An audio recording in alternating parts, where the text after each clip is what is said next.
ko pa lang. Correct. Pati sa mga anak ko, Yung lolo na yan! Yung lolo na yan! Yung lolo na yan! Natin sa buhay. Mga pamangkin ko pa lang. correct. Pati sa mga anak ko, Yung lolo na yan! Welcome back, mga kaaldab. Ito na naman po ang inyong lingkod, si Mr. Destiny. At magbibigay na naman ako ng throwback video, mga kaaldab.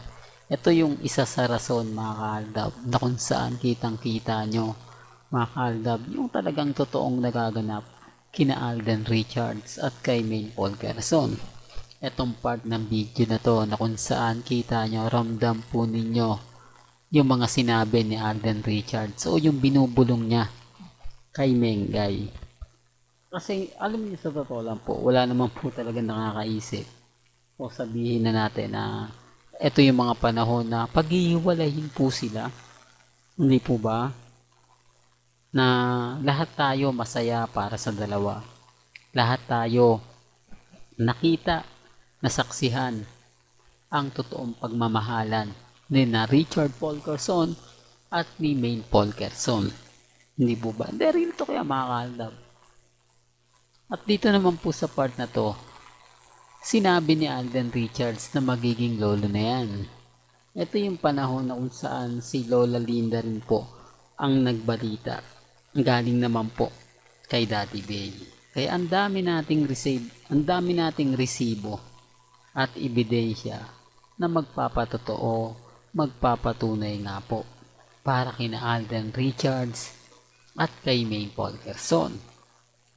Pero syempre, sasabihin nila, matagal na yan, Mr. Destiny. Marami nang nagbago. Marami nang nawala. Ganito, ganyan. Yan lang naman po yung pambasag nila eh. Kaya nga po, throwback itong pinapakita ko. Kaya ako pinapakita ito para malaking insulto po ito at malaking sampal. Lalo na nga po sa mga taong bumabatikos, sa mga taong nagsasabi ng ganito, nagsasabi ng ganyan. Hindi po ba? Ako, never po natin, kumbaga, ipinaramdam sa kanila kung ano nga po ba talaga ang mga nagaganap at nangyayari kina Alden at kay Ming. Hindi po ba? Although sabihin niya, sige, throwback ka lang ng throwback, wala namang mawawala. At least, mga kaaldab, masaya yung pinapakita natin. At yung pinag-uusapan naman po natin nangyayari at nagaganap kina Alden. Gaya nga po ng post ni Mengay at post ni Alden. Si Alden, bagong endorsement na naman po ng Ribisco Crackers. Kaya po yung mga nakikita natin na sinasabi, naku, teleserye yan. Ano yan, ganito, ganyan. Wala po. Yun po ay mga commercial na lang ni Alden. Lahat po yun, hindi po part ng teleserye. Alam nyo, pinipilit po kasi nila at gusto po nila na may teleserye si Alden. Para syempre doon mabasag na si Mr. Destiny. Doon mapatunayan na nila na nakakontrata pa rin po si Alden sa GMA Network. Kaya nga gusto nila akong basagin dahil para humina na nga po daw ang fandom ng Aldab. Sinasabi nga po ng iba na fake news daw po ako. Lahat daw ng sinabi ko hindi raw totoo. Ginagamit ko lang daw po ang Aldab Nation para lang daw po sa aking pansariling interes. Natatawa lang po ako dyan. Sa totoo lang po. Kasi kung gusto ko po at kung gagamitin ko kayo, anong makukuha ko? Hindi po ba? Una sa lahat, wala na raw daw pong Aldab. Kukunti na lang daw yung nanonood sa akin. Wala pa raw po sa 1,000. Napakababa daw ng bisko. O kung benepisyo po yung gusto ko, magpapalit na ako ng content. Gagayahin ko na lang po ang mga dating Aldab na vlogger na nagbibigay na lang ng update sa Katden. Nagbibigay ng update sa Army. O doon na ako po focus. At least doon, makakakuha ako ng maraming atensyon. Makakakuha ako ng maraming mga kaganapan. Di po ba? Lalo na nga po, kina Alden Richards.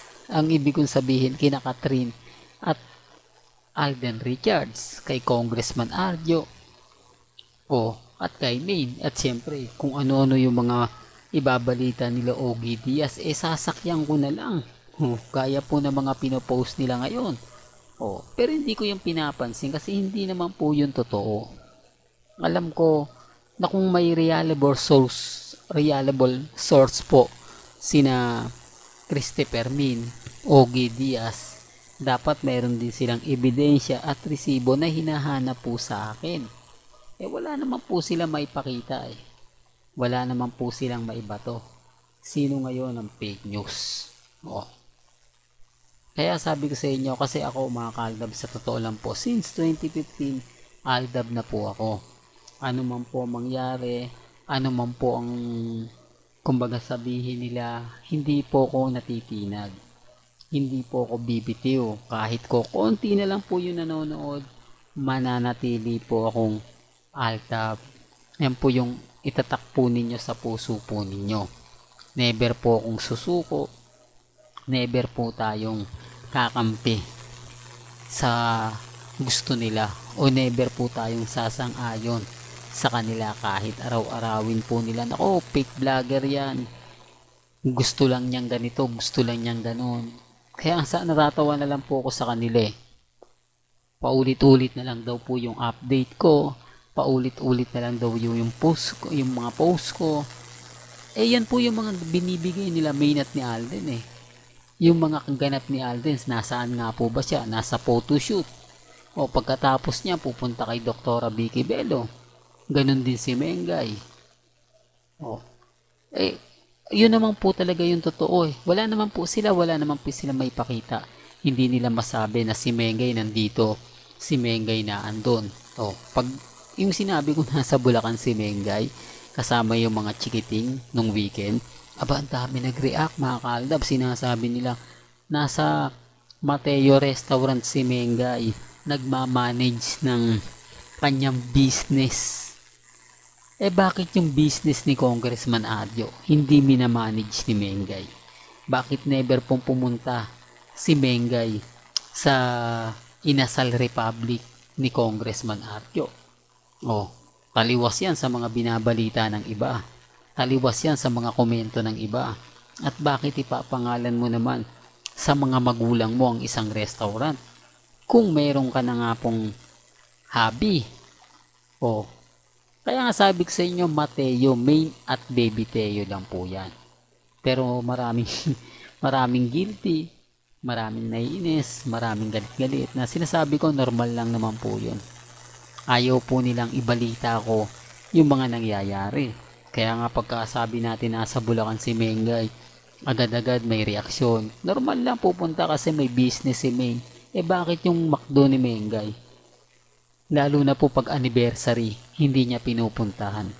Pero hindi ako namimilit. Sabi ko nga po sa inyo, dito po sa channel ni Mr. Destiny, mapayapa po kayong mag-react, magkomento.